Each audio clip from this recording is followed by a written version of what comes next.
반갑습니다, 여러분. 양소일 목사입니다. 제가 8년 전에 이 맨해튼 우리 한인교회를 방문한 적이 있었는데요. 그때가 이제 코로나 이미 전이죠. 그런데 그때 4월달에 중부노회 저희 중부노회가 이곳에서 모인 적이 있었습니다. 그래서 제가 그때 참석을 하면서 이곳에 한번 온 적이 있었고. 그때 저희 교회 부목사님 정희성 목사님이 이곳에서 목사 안수를 받았기 때문에 좀 더 기억이 새롭습니다. 제가 존경하는 박종창 목사님께서 오랫동안 신실하게 목회하신 이 교회에 와서 말씀을 전하게 되어 감회가 새롭습니다. 또 우리 이성은 목사님은 우리 제가 벌써 한 10년 전에 총회 전도위원회에서 함께 만나서 같이 사역한 적이 있었고요. 근데 2년 전에 또 이렇게 맨하튼 우리 한인교회에 부임하시게 되어서 참 또 중부노회에 함께 소속하게 되어서 귀한 교제를 함께 나누고 있습니다. 오늘 집회 첫날인데 한번 서로 잠깐 인사하실까요? 참 잘 오셨습니다. 사랑합니다. 축복합니다. 서로 우리 축복하며 시작하면 좋겠습니다. 제가 이제 십자가의 교회 은퇴 목사라고 소개를 해주셨는데 저도 아직도 그게 굉장히 생소합니다. 은퇴를 아직 정식으로 한 게 아니라 지난 11월 달에 이제 담임 목회직을 이양을 하고 저는 1년 동안 안식년 중입니다. 그래서 지금 안식을 하고 안식년을 지내고 있는 중이고요. 그러면서 이제 또 하나님께서 저에게 또 이제 주시는 새로운 일들을 지금 이제 감당하려고 준비하고 있습니다. 이 올해 11월이 되면 이제 1년 이제 안식년이 마치면 11월 중순에 저희 교회에서 정식으로 은퇴식을 이제 갖게 됩니다. 저는 1972년도에 12살 때 미국에 온 사람입니다. 가족들과 같이 이민을 이제 시카고로 왔는데요. 그래서 지금 벌써 한 54년이 지났습니다. 그래서 미국에서 중학교, 고등학교, 또 대학교, 또 신학교 이제 다 다녔고요. 그래서 하나님께서 제가 대학교 3학년 때 소명을 주셔서 저희 아버님도 목사님이셨는데 소명을 주셔서 제가 이제 신학교를 가게 됐고 30살에 목사 안수를 받은 지 이제 36년이 이제 지났습니다. 부족한 사람을 참 귀한 맨하튼 한인교회 강단에 불러주셔서 하나님의 말씀을 증거하게 하시는 것은 하나님의 은혜입니다. 오늘 우리가 이제 이 청지기의 삶이라는 이 주제로 이번 함께 말씀을 나누려고 하는데요. 저는 성경을 이렇게 좀 여러분들이 함께 찾아서 좀 같이 읽는 것을 좋아합니다. 그래서 저희 교인들에게도 성경을 같이 읽게 만드는데 성경 말씀이 바로바로 띄워질 수 있는지는 모르겠습니다만 그렇지 않으면은 오늘 성경 이제 책을 좀 가지고 계시면 성경책을 항상 펴놓고 계시고 함께 찾아서 함께 읽어보면서 하나님의 말씀을 나누면 좋겠습니다. 저희 교회에서 항상 저희는 이렇게 항상 말씀을 같이 읽습니다. 왜냐하면 제가 하는 말보다도 하나님의 말씀이 능력이 있기 때문입니다.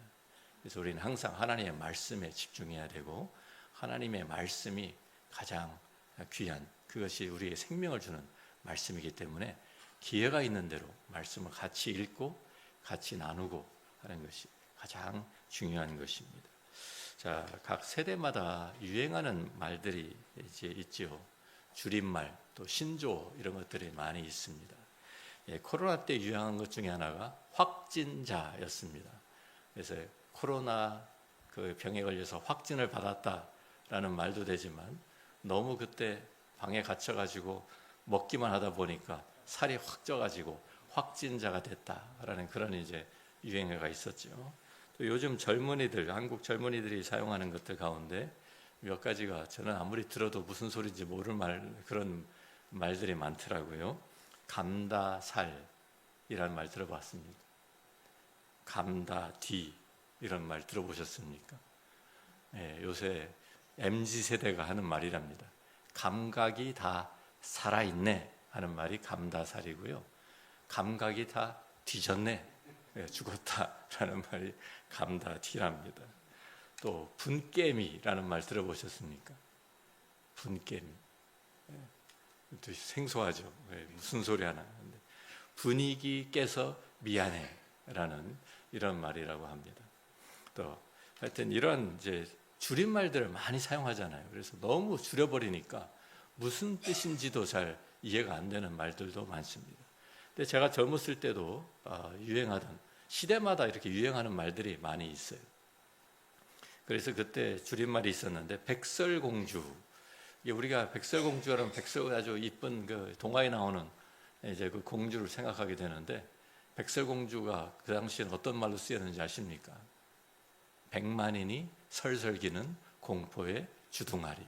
뭐 이런 말이 이런 뜻으로 백설공주였습니다. 또 영어로 BMW도 있었어요. 비슷한 말로. BMW가 잘 타고 다니는 뭐 고급 자동차 차잖아요. 그런데 그 자동차 BMW 그 차가 아니고 영어로 Big Mouth Woman, 이게 BMW라고 그때 이제 그런 유행어도 있었습니다. 또 특공대는 또 뭔지 아십니까? 전쟁할 때 제일 앞장서서 가는 그런 특공대가 아니라 특별히 공부도 못하는데 대갈통만 크네. 이게 이제 특공대였습니다. 자, 그래서 우리가 이런 이제 줄임말 이런 것들이 이제 많이 유행하는데 간단하니까 그렇게 쉽잖아요. 그래서 쓰기가 쉬워서 이제 사람들이 잘 쓰는 것 같은데 우리의 신앙 고백을 여러분 우리가 가지고 있는 이 신앙 고백을 우리가 줄일 수 있는 대로 줄여서 그래서 우리의 이 크리스천의 믿음의 이 삶, 믿음과 삶을 간단하게 한 문장으로 아주 간단하게 최소한으로 줄여볼 수 있다 하면 무엇이 되겠습니까? 여러분이 정말 다른 분한테, 다른 사람들한테 우리의 신앙 고백을 아주 최소한으로 줄여가지고 단 한마디로, 시간이 없어도 한마디로 줄여서 한다고 하면 뭐라고 하시겠습니까? 한번 생각해 보세요. 내가 지금 죽어가는 사람한테 내가 복음을 전하려고 하는데 간단하게 한 문장으로 요약을 해서 전달한다고 하면 여러분 뭐라고 하실 수 있겠습니까? 많은 것들이 뭐 생각나겠죠. 뭐 정답이라고 할 수 있는 것은 없을 것 같습니다. 그렇지만 뭐 어떤 분은 예수천당, 옛날에 우리 한국의 유명한 부흥사 한 분이 길거리 다니면서 예수천당이라는 말로 전도하신 걸로 유명하죠. 자, 또 하나님은 사랑이시다. 이런 것도 굉장히 성경에 나오는 말씀. 여기도 God is love 이렇게 이제 써 있는데요. 이런 것들이 잘 우리의 어떻게 보면 신앙 고백이라고 할 수 있겠죠. 자, 또 믿음, 소망, 사랑 뭐 이런 내용도 우리가 우리의 그 신앙 고백으로 할 수 있겠습니다. 그런데 신약 성경에 나타난 초대교회의 신앙 고백이 아주 간단한 신앙 고백이 있었습니다. 그래서 여러분이 성경에 우리 한국어 성경에는 잘 나타나 있지가 않아요. 그런데 영어 성경을 보시면 영어 성경에는 그것이 아주 한 문장으로 아주 굉장히 축약해서 하는 말씀이 있습니다. 자, 그게 무엇인지 한번 찾아보죠. 사도행전 2장 36절 말씀인데요.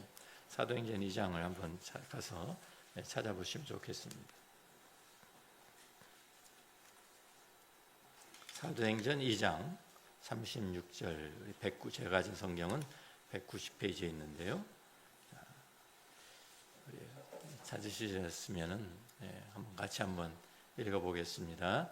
그런즉 이스라엘 온 집은 확실히 알지니 너희가 십자가에 못 박은 이 예수를 하나님이 주와 그리스도가 되게 하셨느니라 하니라.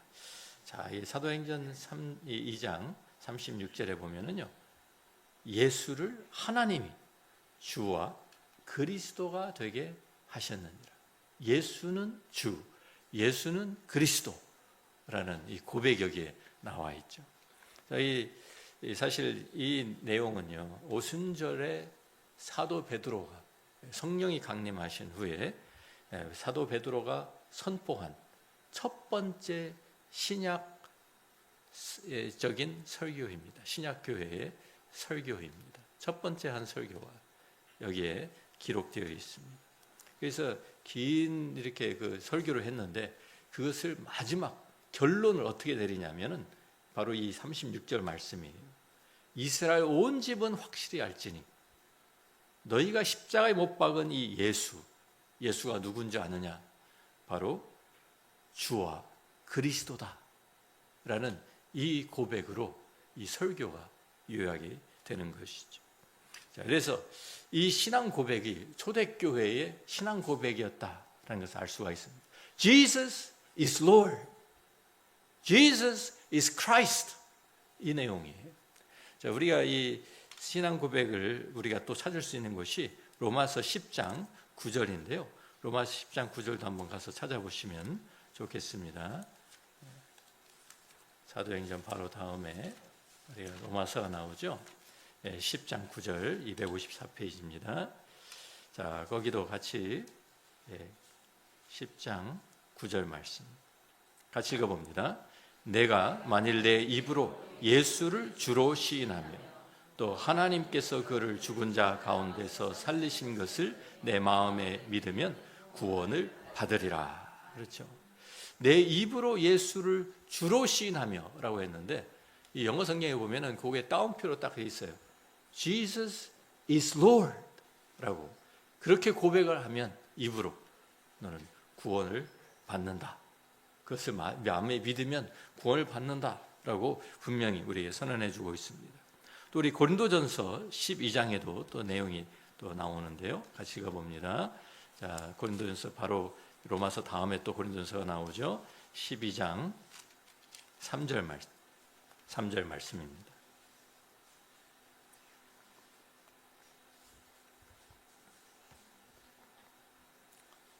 (277페이지고요) 같이 읽어봅니다.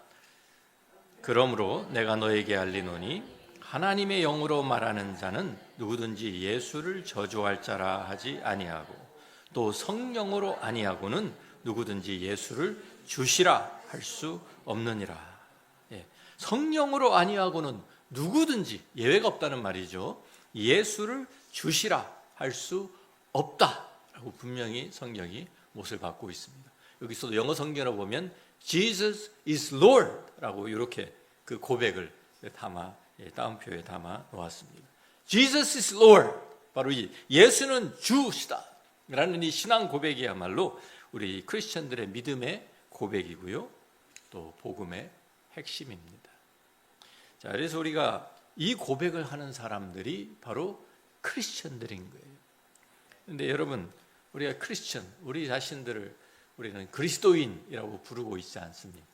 나는 크리스천입니다. 누가 다른 사람들이 당신은 어떤 종교를 가지고 있습니까? 그러면 나는 크리스천입니다 라고 고백을 하죠. 자, 그런데 이 크리스천이라는 이름이 처음부터 있었던 것이 아니에요. 우리가 사도행전 11장 26절에 돌아가 보면 처음에 이 크리스천이라는 단어가 사용된 곳이 안디옥 교회라고 우리에게 알려줍니다. 한번 사도행전 우리가 11장 26절 말씀도 우리 가서 찾아서 읽어봅니다.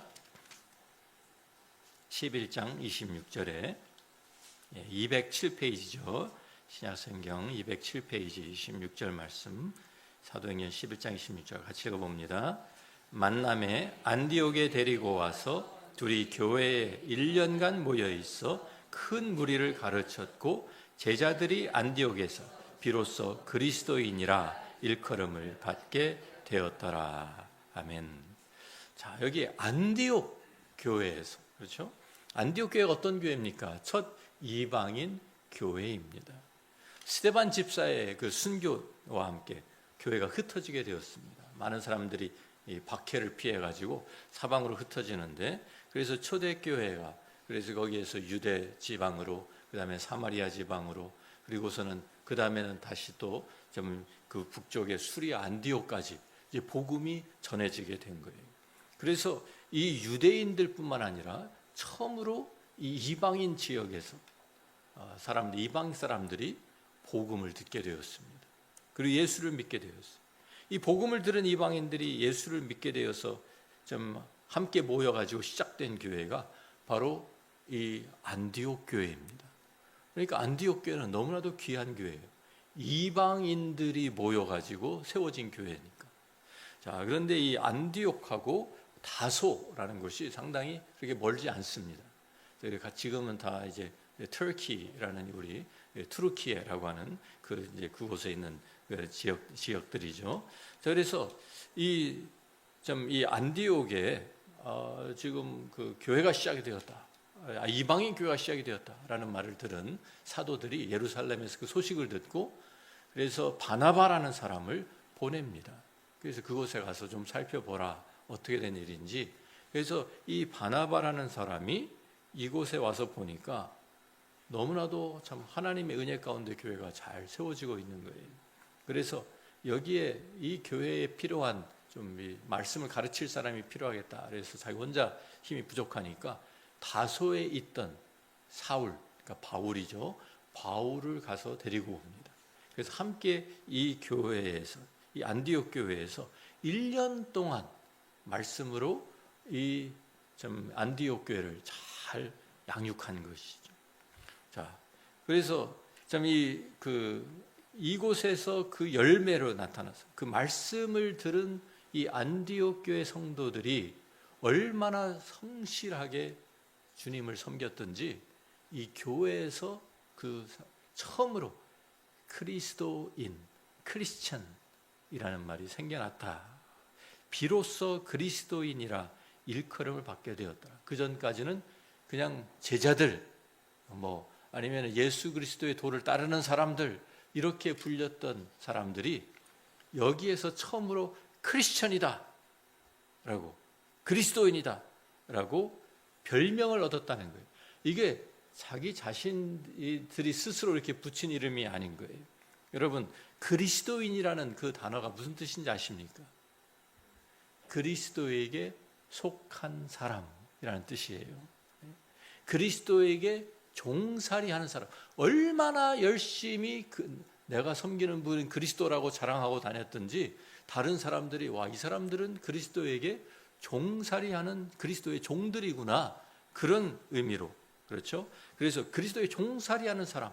그러니까 사실 한국말로 하면은요. 다른 사람들, 예수 안 믿는 사람들이 예수 믿는 사람들 보고 저 사람들 너무 광신적인 거 아니야? 너무 미친 거 아니야? 예수에게 미친 사람 같아. 예수쟁이들이야. 예수쟁이들. 이런 얘기를 한 거예요. 그렇게 별명으로. 그런데 그거를 비아냥거리면서 한 말인데 그거를 크리스천들이, 안디옥 교회 성도들이 그래 맞아. 나는 예수 그리스도에게 종살이하는 사람이야. 난 예수 그리스도의 종이야. 그 말이 맞는 말이야. 그래서 그것을 기꺼이 자기의 그 명칭으로 기꺼이 받아들인 거예요. 세상 사람들이 예수 믿는 사람들을 볼 때 정상적으로 보이지 않았다는 것이죠. 안디옥 교인들이 얼마나 열심히 주님을 섬겼는지 다른 사람들, 믿지 않는 사람들이 보기에도 그것이 그렇게 보였다는 거예요. 그리스도에게 미친 사람들 같이, 그리스도에게 종살이하는 사람들처럼 보였다는 것이죠. 그런데 그것을 그렇게 비아냥거리면서 좀 어떻게 보면은 좀 안 좋은 의미로 부른 그런 별명인데 이것을 믿는 우리 안디옥 교회 성도들이 훈장으로 여긴 거예요. 자랑스럽게 받아들인 거예요.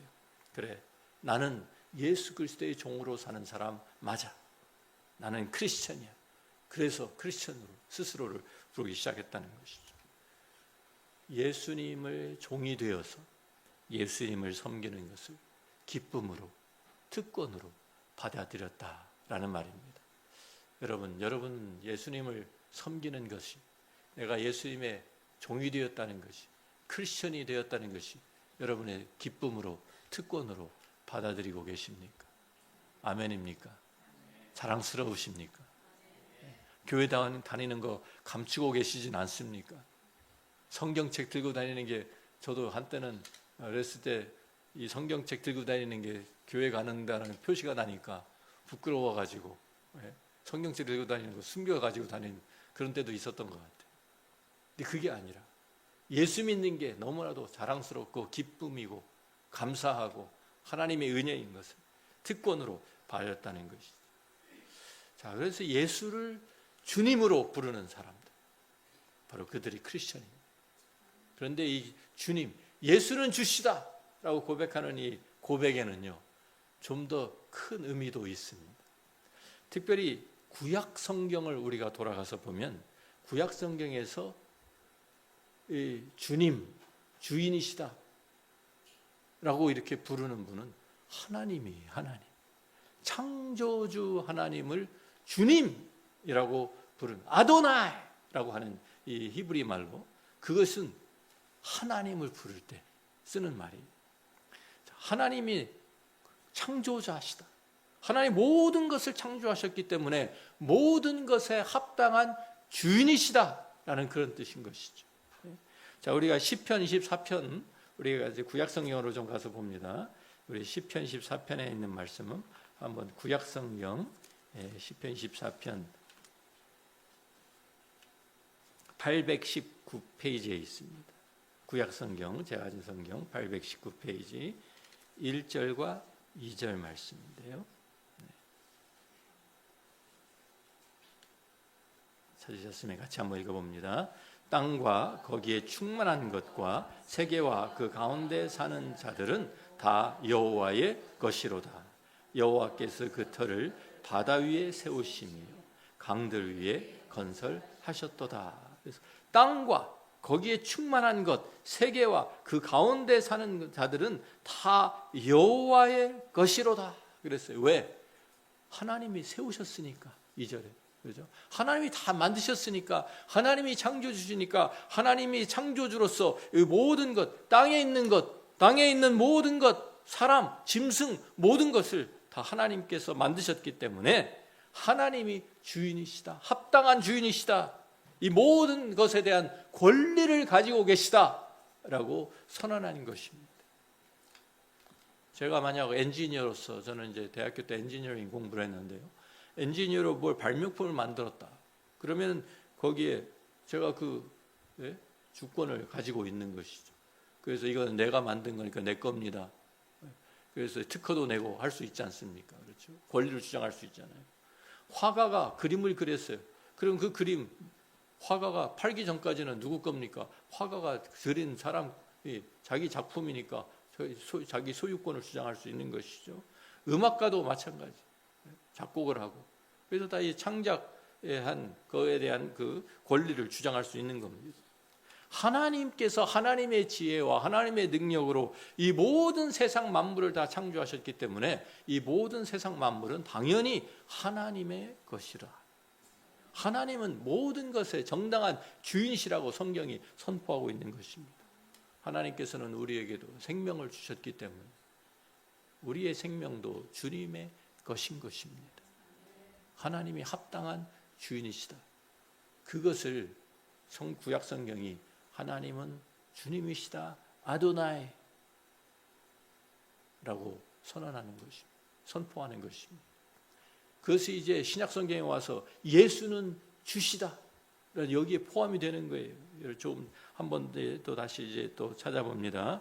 우리 출애굽기 20장 2절 말씀 보십시오. 우리 구약 성경, 우리 창세기 바로 뒤에 출애굽기가 있죠. 출애굽기 20장은 우리 잘 아는 십계명이 기록되어 있는 장입니다. 출애굽기 20장, 구약 성경 112페이지죠. 12페이지. 자, 거기에 우리 2절 말씀 같이 읽어봅니다. 나는 너를 애굽 땅 종 되었던 집에서 인도하여 낸 내 하나님 여호와니라 라고. 자, 이 주인의 또 다른 우리의 개념인 구약 성경에 어떤 것이 있냐면요, 이 구속자, 속량하시는 분이라는 뜻으로 redeemer이라는 이러한 의미가 있습니다. 정당한 값을 치르고 어떠한 그 사람을 사왔을 때, 종으로 사왔을 때 주인이 되는 거예요. 자, 그래서 다른 사람에게, 다른 주인에게 종살이하던 사람을 내가 값을 치르고 사오는 것을 성경에서 구속 아니면 속량이라는 이런 말로 설명을 합니다. 이러한 의미에서 하나님은 우리의 구속자입니다.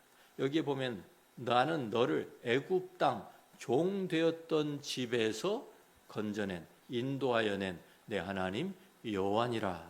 다른 집에 종살이하고 있던 이 이스라엘 백성들을 하나님께서 모세를 보내셔가지고 그래가지고 10가지 재앙을 내리시면서 좀 다시 구해내지 않으십니까? 그래서 그 종살이하는 그 상황에서 건져주신 그것을 바로 구속 아니면 속량이라고 말한다는 말이에요. 그래서 하나님께서 이스라엘 백성들에게 지금 하시는 말씀이 나는 너희들에게 창조자로서 주인일 뿐만 아니라 나는 너희를 구속하여 낸 종되었던 이스라엘 백성들이 그 400년 이상을 애굽 땅에서 애굽 사람들 앞에서 압박을 받으면서 종살이하고 있었던 거기에서 내가 너희를 구속하여 낸 하나님이다. 나는 너의 구속자다라고 말씀하시는 거예요. 그래서 이제는 이스라엘 백성들의 새로운 주인으로서 합당한 권리를 행사하시는 것이 십계명의 내용인 거예요. 자, 내가 너희를 이렇게 나의 종살이하던 너를 내가 값을 지불하고 사왔으니까 너는 이제 나의 종이야. 이제는 너는 나의 법대로 살아야 돼 라고 주신 것이 십계명이라는 거예요. 자, 그래서 창조자로서도 주인이시지만 이제는 구속자로서 하나님께서 마땅한 주인이시다라고 그렇게 선언하고 계시는 겁니다. 자, 그래서 이사야 43장에도 이러한 내용이 이제 말씀하시죠. 자, 이 이사야 43장에 한번 우리가 잘 아는 내용이 나오는데요. 이사야 43장 한번 내용을 보겠습니다. 구약성경 1019페이지입니다. 1절부터 3절에 우리가 자주 인용하는 말씀이고 우리가 좀 또 외우기도 하는 말씀이죠. 같이 읽어봅니다. 야곱아 너를 창조하신 여호와께서 지금 말씀하시느니라. 이스라엘아 너를 지으신 이가 말씀하시느니라. 너는 두려워하지 말라. 내가 너를 구속하였고 내가 너를 지명하여 불렀나니 너는 내 것이라. 내가 물 가운데로 지날 때에 내가 너와 함께할 것이라. 강을 건널 때에 물이 너를 침몰하지 못할 것이며 내가 불 가운데로 지날 때에 타지도 아니할 것이요 불꽃이 너를 사르지도 못하리니 대저 나는 여호와 내 하나님이요 이스라엘의 거룩한 이요 내 구원자임이라. 내가 애굽을 너의 속량물로 구스와 스바를 너를 대신하여 주었노라. 그래서 하나님께서 이제 내가 너를 창조하셨다 말씀하시죠. 그런데 또 뒤에는 구속하였다라고 말씀해요.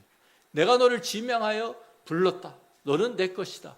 나는 너의 창조주일 뿐만 아니라 너의 구속자가 된다라고 말씀하십니다. 그런 의미에서 하나님은 주님이십니다. 참 한 아이가 오랫동안 좀 시간을 들여가지고 우리 어렸을 때 저도 많이 해보았는데 이런 모형 마들 그런 것들을 이제 만들어가지고 이제 그 배도 만들고 이렇게 조각조각 탁 떨어져 있는 걸 불로 붙여가지고 배도 만들고 뭐 비행기도 만들고 하는 그런 게 있지 않습니까? 그래서 이 아이가 배를 아주 그런 모형 배를 하나 잘 만드는 거예요. 그래서 그걸 하나하나 정말 오랜 시간이 걸립니다. 왜냐하면 하나하나 순서대로 좀 그 작은 부품들을 만들어가지고 그 하나씩 다 따라서 그 순서에 따라서 뭐 풀로 붙이고 거기다가 칠도 하고 뭐 이제 돛도 달고 뭐 이 시간이 굉장히 오래 걸렸겠죠.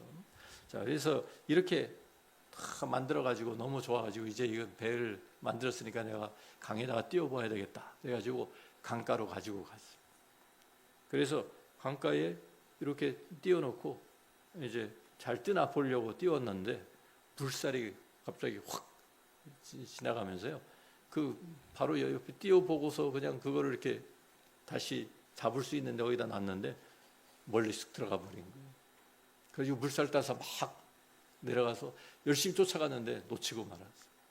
그러니까 바로 만들어가지고 처음으로 물에 띄웠는데 근데 날아가 버린 거예요. 떠내려가 버렸어요. 그래가지고 너무나도 그냥 그래서 이걸 너무 아까워가지고 그런데 며칠 후에 지나가다 보니까 어떤 상점에 자기가 만든 배가 그 모형 배가 또 이렇게 윈도우 안에 탁 그렇게 디스플레이가 되어 있는 거예요. 이게 웬일이야? 그래가지고 뛰어 들어가가지고 그 주인한테 아저씨 저거 제가 만든 거예요? 제 거예요? 그러니까요. 그 주인 아저씨가 그냥 선선히 내주겠어요? 이게 무슨 소리야? 나도 이거 어떤 사람이 나한테 이거 사겠냐고 갖고 와서 내가 며칠 전에 산 건데 어떤 다른 사람이 건져가지고 이 상점에다 판 거죠. 나도 돈 주고 샀는데 너한테 그냥 줄 수 없지. 네가 만들었다 그래도. 그러니까 야 이거 알았어요. 그러면 얼마에 파실 거예요? 물어보고 아무 다른 사람한테 팔면 절대로 안 돼요. 그래 그날부터 와가지고 자기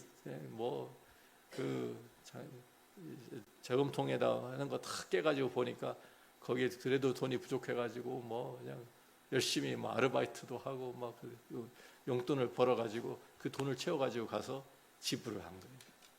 그리고 그 배를 다시 자기 품에 안고 돌아오면서 그 배한테 이렇게 말했답니다. 너는 이제 2번 나의 것이야. 처음에는 내가 만들었고 이제는 내가 너를 다시 샀으니까. 이렇게. 네? Now you are twice mine. Twice mine. I made you and now I bought you. 이게 창조주로서 구속자로서 하나님께서 우리를 향해서 하시는 말씀입니다. 우리도 2번 하나님의 것이 된 사람들인 것입니다. 그래서 신약 성경은 그래서 우리가 아까 이 신앙 고백, 신약 성경의 신앙 고백이 예수는 주라는 예수는 주님이십니다라는 이 고백이 여기에 다 이 내용도 구약 성경에 하나님을 아도나이라고 했던 그 고백이 창조주로서 구속자로서 하나님을 예수님에게 적용시키고 있는 거예요. 그래서 예수님이야말로 신약 성경이 우리에게 뭐라고 증거합니까? 우리의 창조주시다. 또 동시에 우리의 구속자가 되신다. 그래서 예수님이 우리의 주님이시다 라고 하고 있는 것이죠. 자, 우리 요한복음 1장, 우리 신약 성경에 우리가 잘 아는 또 요한복음 1장 1절 말씀 한번 가서 찾아봅니다. 요한복음 1장 1절부터 3절 말씀인데요. 신약 성경의 142페이지 되는 것 같습니다. 찾으셨으면 같이 한번 읽어봅니다. 태초에 말씀이 계시니라. 이 말씀이 하나님과 함께 계셨으니 이 말씀은 곧 하나님이시니라. 그가 태초에 하나님과 함께 계셨고 만물이 그로 말미암아 지은 바 되었으니 지은 것이 하나도 그가 없이는 된 것이 없느니라. 요한복음 1장 1절 처음 시작에 뭐라고 선언하고 시작합니까? 예수님은 말씀이시죠. 그 말씀이 태초부터 계신 하나님이시다. 하나님, 그리고 그가 바로 창조주시다. 만물이 그로 말미암아 지은 바 되었어.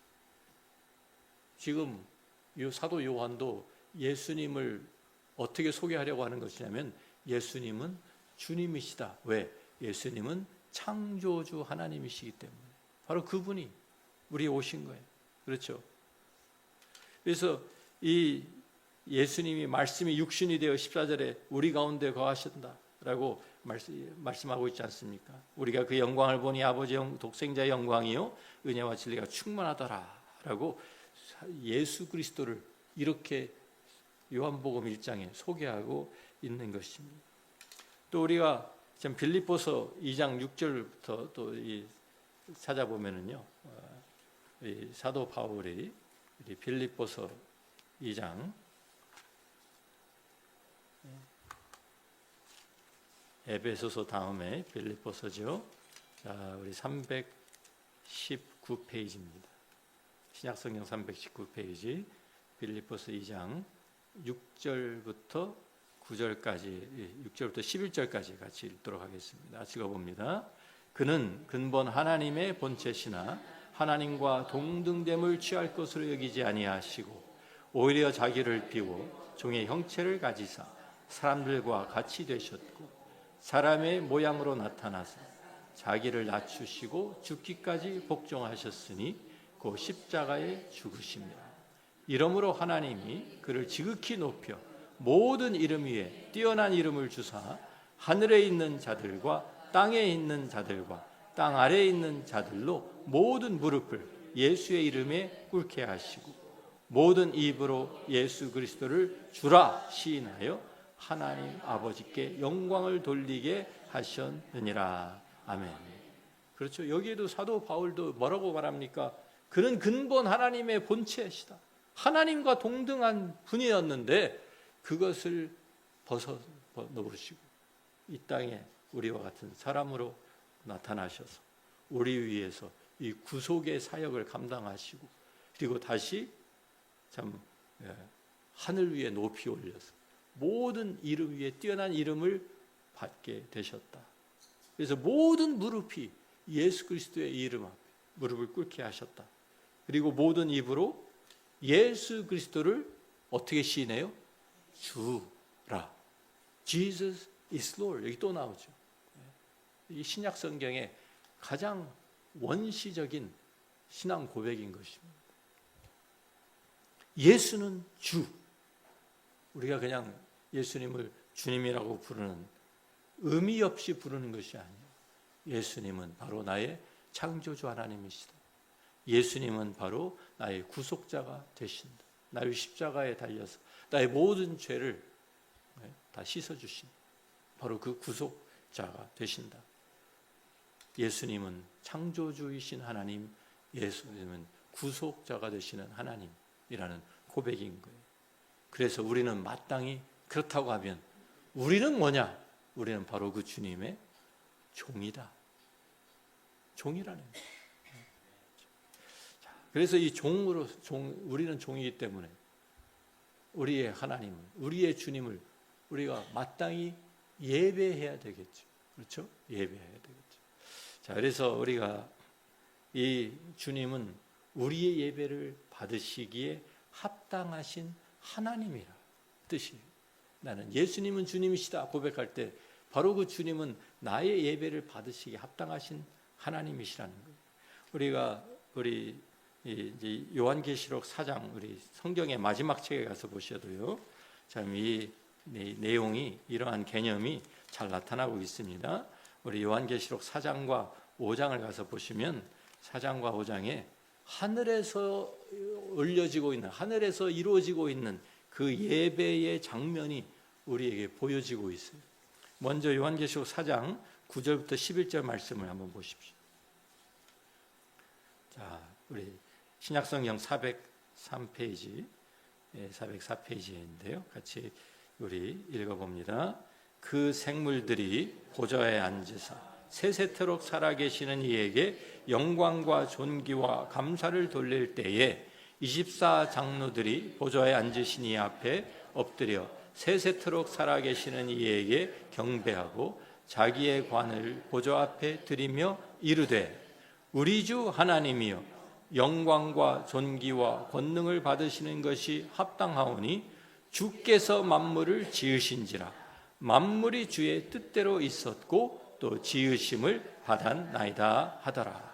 여기에 모든 참 이 그 하나님의 그 보좌 앞에서 생물들이 또 그 장로들이 그 보좌에 앉으신 하나님을 예배하는데 그 예배하는 이유가 무엇입니까? 11절에 보면 주리 하나님 우리 주 하나님이여 영광과 존귀와 권능을 받으신 것이 합당하오니 이 예배를 받으신 것이 합당하다는 거예요. 왜? 주께서 만물을 지으신지라. 하나님이 창조주시기 때문에 만물이 주의 뜻대로 있었고 또 지으심을 받았기 때문에 우리는 마땅히 하나님께 예배를 드리는 것이 마땅합니다 라고 선언하고 있는 것이죠. 창조주 하나님 앞에 우리는 피조물로서 당연히 예배 드리는 것이 당연한 것이죠. 자, 또 우리가 요한계시록 5장 또 9절부터 14절까지의 말씀도 또 가서 찾아서 읽어봅니다. 같이 읽습니다. 그들이 새 노래를 불러 이르되 두루마리를 가지시고 그 임봉을 떼기에 합당하시도다. 일찍이 죽임을 당하사 각 족속과 방언과 백성과 나라 가운데에서 사람들을 피로 사서 하나님께 드리시고 그들로 우리 하나님 앞에서 나라와 제사장들을 삼으셨으니 그들이 땅에서 왕노릇 하리로다 하더라. 내가 또 보고 들음에 보좌와 생물들과 장로들을 둘러선 많은 천사의 음성이 있으니 그 수가 만만이요 천천이라. 큰 음성으로 이르되 죽임을 당하신 어린 양은 능력과 부와 지혜와 힘과 존귀와 영광과 찬송을 받으시기에 합당하도다 하더라. 내가 또 들으니 하늘 위에와 땅 위에와 땅 아래와 바다 위에와 또 바다 그 가운데 모든 피조물이 이르되 보좌에 앉으신 이와 어린 양에게 찬송과 존귀와 영광과 권능을 세세토록 돌릴지어다 하니 내 생물이 이르되 아멘 하고 장로들은 엎드려 경배하더라. 여기에 이 4장하고 5장 약간 차이가 나죠. 5장에는 어린 양이 나타납니다. 보좌 가운데 이 어린 양을 향해서도 또 모든 만물이 예배를 드려요. 찬양과 감사와 존귀를 다 드립니다. 왜? 죽임을 당하신 어린, 우리를 위해서 죽임을 당하신, 우리를 구속하신 하나님이시기 때문에. 이게 구약 성경에 창조주 하나님, 구속자 하나님, 요한계시록의 신약 마지막 책까지 이어지고 있는 창조주 하나님으로 영광을 받, 영원토록 우리의 예배를 받으셔야 할 창조주 하나님, 우리의 구속자가 되신 하나님이라고 우리 참 성경이 우리에게 가르쳐주고 있는 것입니다.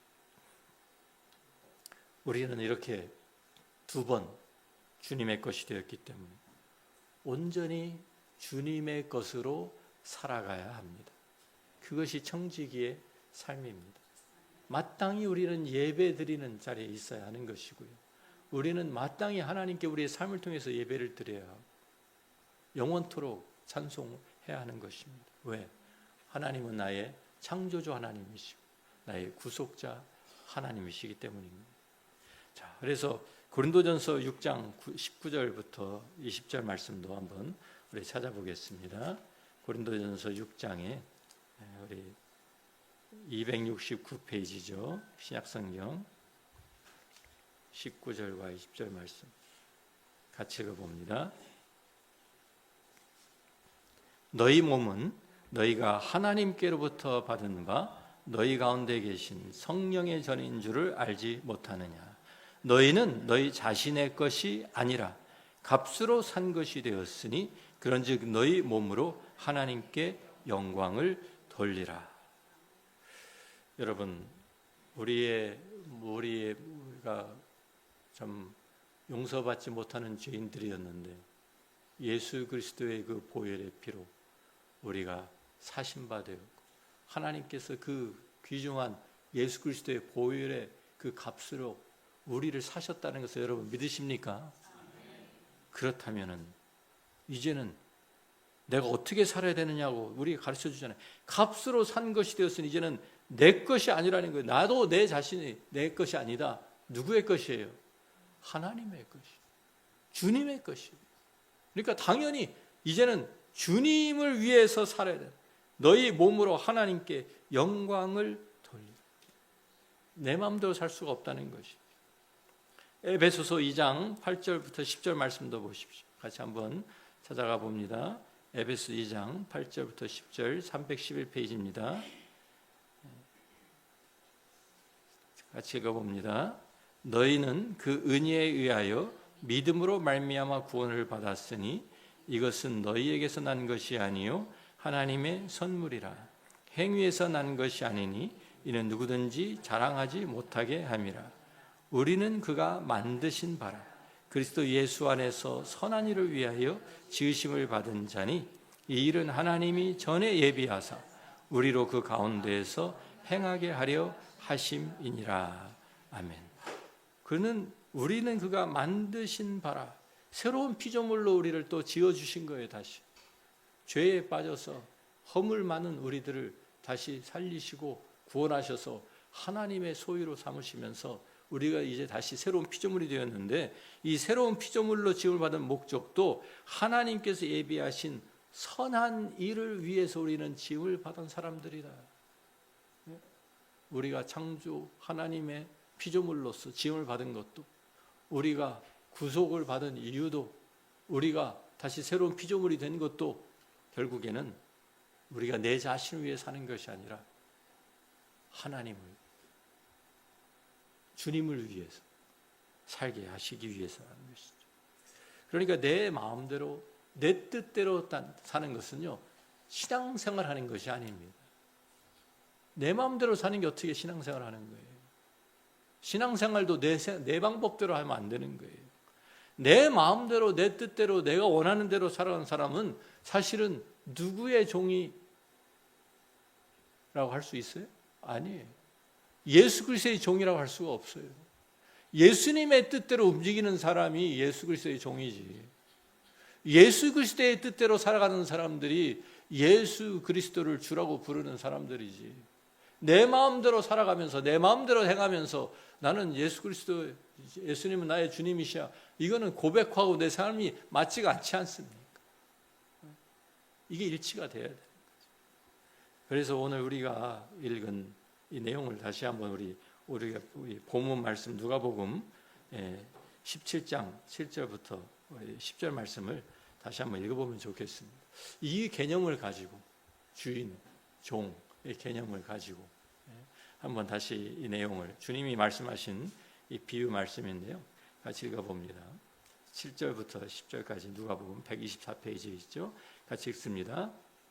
너희 중 누구에게 밭을 갈거나 양을 치거나 하는 종이 있어 밭에서 돌아오면 그대로 곧 와 앉아서 먹으라 말할 자가 있느냐? 도리어 그대로 내 먹을 것을 준비하고 때를 띠고 내가 마시는 동안에 수종 들고 너는 그 후에 먹고 마시라 하지 않겠느냐? 명한 대로 하였다고 종에게 감사하겠느냐? 이와 같이 너희도 명령 받은 것을 다 행한 후에 이르기를 우리는 무익한 종이라 우리가 하여야 할 일을 한 것뿐이라 할지니라. 아멘. 이 말씀은 종과 주인의 관계를 너무나도 잘 설명해 주고 있죠. 자, 이 종은 어떤 사람입니까?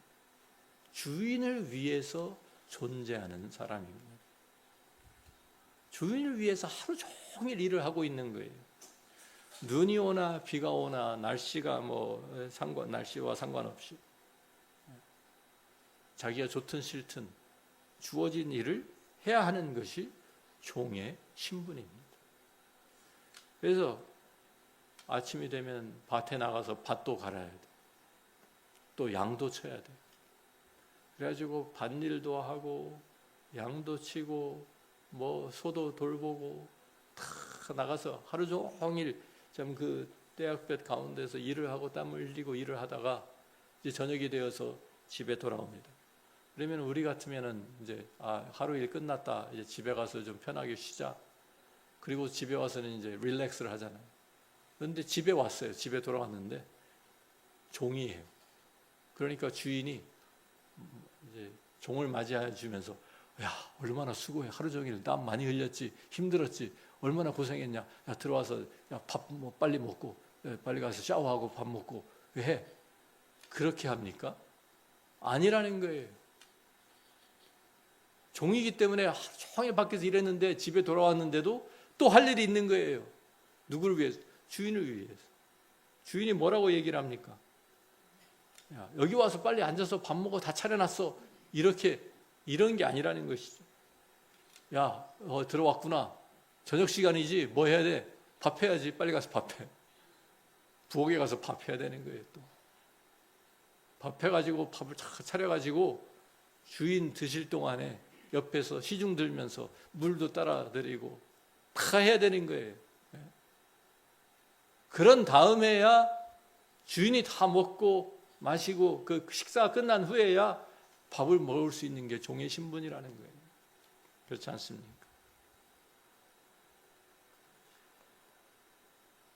그렇게 섬김을 받았는데 주인이 종에게 고마워. 수고만 했어. 이런 얘기도 한 번 합니까? 감사를 하는 사례를 합니까? 종은 그런 것도 기대할 수가 없다는 거예요. 왜? 종이니까. 권리가 하나도 없다는 거예요. 종의 신분이 무엇입니까? 권리가 하나도 없는 게 종의 신분입니다. 아무 권리도 없고 자유도 없는 것이 종이에요. 왜? 주인의 소유이기 때문이죠. 모든 것을 주인을 위해서 사는 것이 바로 종의 삶이고 청지기의 삶입니다. 우리가 좀 약간 좀 너무 종으로 살아라 그러면은 이게 좀 어감이 이상하니까 청지기의 삶 이렇게 좀 부드럽게 만들어 놓은 것뿐이죠. 종으로 살라는 것이잖아요. 청지기, 종이에요. 요즘 시대에 이렇게 산다고 하면 말도 안 되는 소리지. 인권 유린이라고 막 난리가 나겠죠. 데모하겠죠. 네? 그런데 성경이 쓰여진 시대에는 종과 주인의 관계가 분명히 있었습니다. 성경은 그리고 하나님과 우리의 관계를 주인과 종의 관계로 가르치고 있습니다. 고용주와 고용인으로 관계로 얘기하고 있는 것이 아니에요. 성경은 우리에게 하나님, 예수님은 주인이시고 우리는 종이야. 이렇게 가르치고 있는 겁니다. 우리가 크리스천으로 살아간다는 것은 바로 예수님을 나의 주님으로, 나의 주인으로 모시고 고백하는 것으로 시작합니다. 예수님을 주님으로 주인으로 인정하는 그 순간부터 크리스천의 삶이 시작되는 것입니다. 우리가 예수님은 주님이십니다. 그것은 단지 우리의 입에서 나오는 입술의 고백만이 아닌 거예요. 우리의 삶으로, 우리의 삶으로 주님께 진정으로 순종하면서 주님의 뜻대로 우리가 살아가는 것, 그것이 진정한 크리스천의 삶이다. 크리스천의 신앙생활하는 것이다 라고 성경이 가르치고 있는 것입니다. 왜? 우리는 예수님에게 고용인으로 부름을 받지 않았어요. 예수 그리스도의 종으로 부르심을 받았어요. 예수님의 소유물로 부름을 받은 사람들이 바로 그 주님을 위해서 나의 권리를 포기하지 않은 사람은 아직 그리스도의 종이 된 것이 아닙니다. 내 권리를 다 포기한 것이 종이에요. 자발적으로 포기한 거예요. 내가 예수 믿겠습니다 라고 한 것은요, 나는 이제 내 권리는 다 포기하고 나는 예수님을 나의 주인으로, 나의 주님으로 모시고 살겠습니다. 왜? 예수님께서 나를 위해서 그 보혈의 피를 다 흘려주셨기 때문에.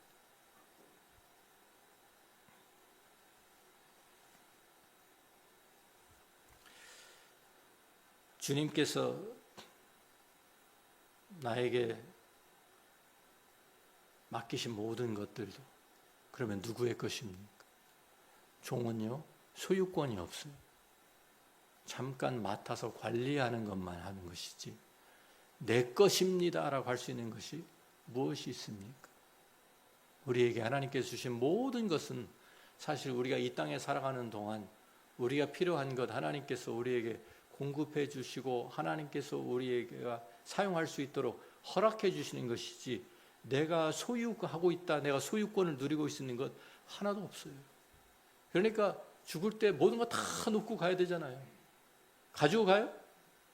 내가 내 거면 가지고 갈 수 있어야죠. 죽을 때 가지고 갈 수 있는 게 뭐라도 있습니까? 하나도 없습니다, 여러분. 왜? 우리는 주인이 아니기 때문에 다 놓고 가야 돼요. 내가 누리고 있는 모든 것 주님께서 나에게 허락하신 거예요. 나에게 주신 거예요. 잠시 동안 쓰라고, 그것을 가지고 주님 섬기라고 우리에게 주신 거예요. 그래서 그것을 우리들이 사용하면서 우리가 살아가는데 그것을 통해서 하나님의 영광을 위해서 주님을 위해서 주님의 뜻대로 살아가야 되는데도 불구하고 도리어 내 욕심 채우느라고 급급하고 있지는 않은지, 그러면서 나는 크리스천이다, 나는 그리스도의 종이다 이러고 있지 않은지 우리가 돌아보는 이번 집회가 되면 좋겠습니다. 여러분, 내가 누리고 있는 모든 것 한번 생각해 보십시오. 나의 생명 내 것입니까? 아닙니다. 주님이 나에게 주신 것입니다. 내가 가지고 지금 누리고 있는 건강 내 것입니까? 아닙니다. 내가 장담할 수가 없잖아요. 내가 이렇게 멀쩡하게 서 있다가도 당장 어떤 갑자기 무슨 병에 걸려가지고 어떻게 될지 누가 알아요? 하나님이 허락하시는 동안에만 내가 누리고 있는 거예요.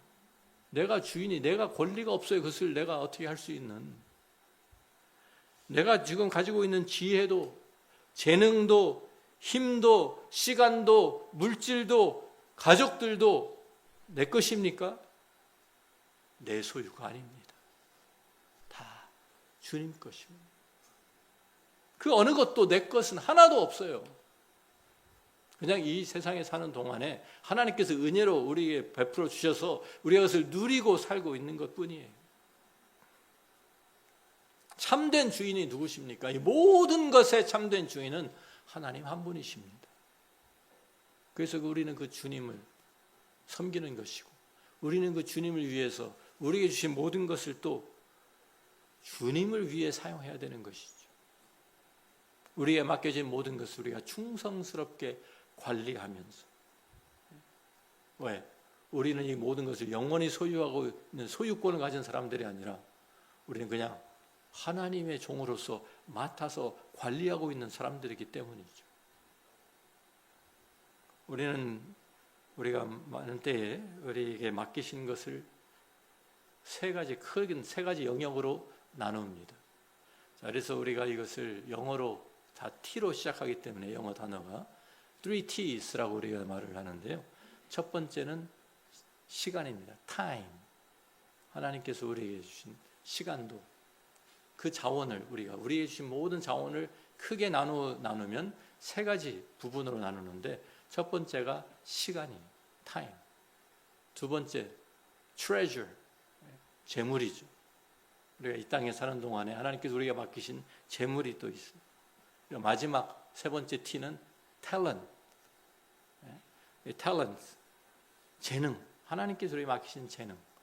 이것을 가지고 우리 이 땅에 살아가는데, 그것을 이 세 가지 영역에 대해서 우리가 말씀의 조명을 받으면서 오늘 저녁부터 어떻게 우리가 주님을 구체적으로 어떻게 섬겨야 할지 우리가 함께 나누게 될 것입니다.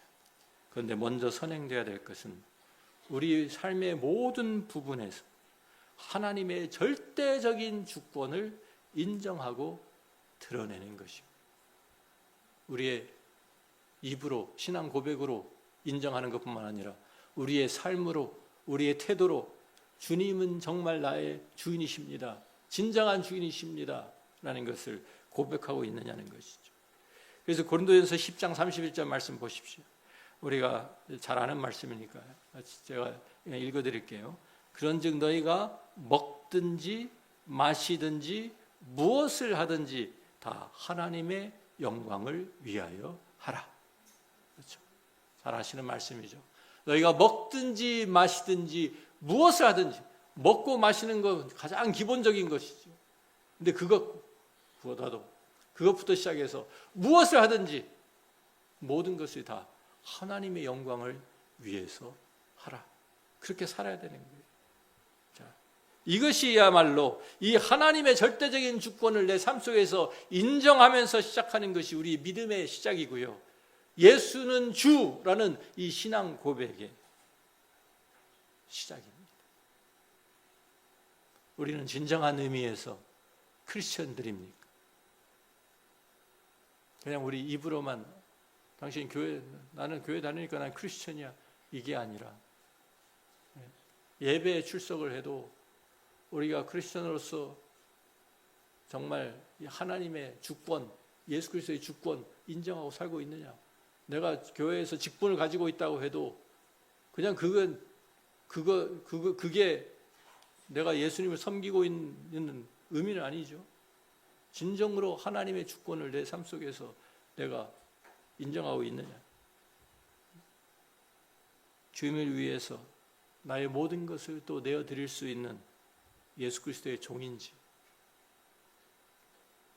그런데 우리는 많은 때에 조금 섬기고서 다른 사람부터 인정받고 싶어하고,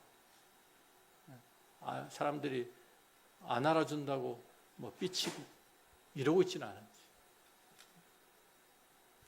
그게 종의 모습은 아니잖아요.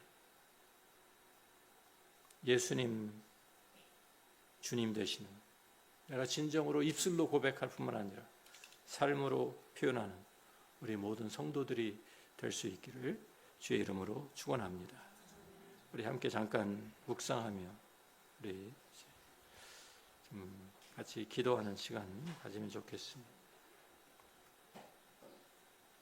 마태복음 7장 21절부터 23절에 보면 주님께서 이렇게 말씀하셨어요. 나더러 주여 주여 하는 자마다 다 천국에 들어갈 것이 아니요 다만 하늘에 계신 내 아버지의 뜻대로 행하는 자라야 들어가리라. 예수님은 내가 그냥 입술로만 주님이라고 부르는 분이 아니라 나의 삶 속에 나의 삶을 실제적으로 다스리시는 주인이 맞습니까? 우리의 삶을 돌아보고 새롭게 주님을 섬기기로 결단하는 이 시간 되기를 바랍니다. 아버지 하나님 감사합니다. 오늘 하나님께서 우리에게 주신 은혜 가운데 함께 말씀을 받았습니다. 주님, 정말 우리가 예수님을 주님이라고 부르고 하나님을 예배한다고 하지만 진정으로 내가 입술로만 주님이라고 부르는 것이 아니라 우리의 삶으로 나의 모든 부분에서 하나님의 주권을 인정하며 하나님의 소유권과 하나님의 모든 다스림을 인정하며 내가 살아가고 있는지, 그래서 내가 주님의 종으로서 살아가고 있는지 우리 자신을 돌아보는 이 시간 되게 하시고 새롭게 결단하며 새로운 신앙생활, 새롭게 교회 생활을 하는 우리 모두가 될 수 있도록 주님 복 내려 주옵소서. 예수님 귀하신 이름으로 기도합니다. 아멘.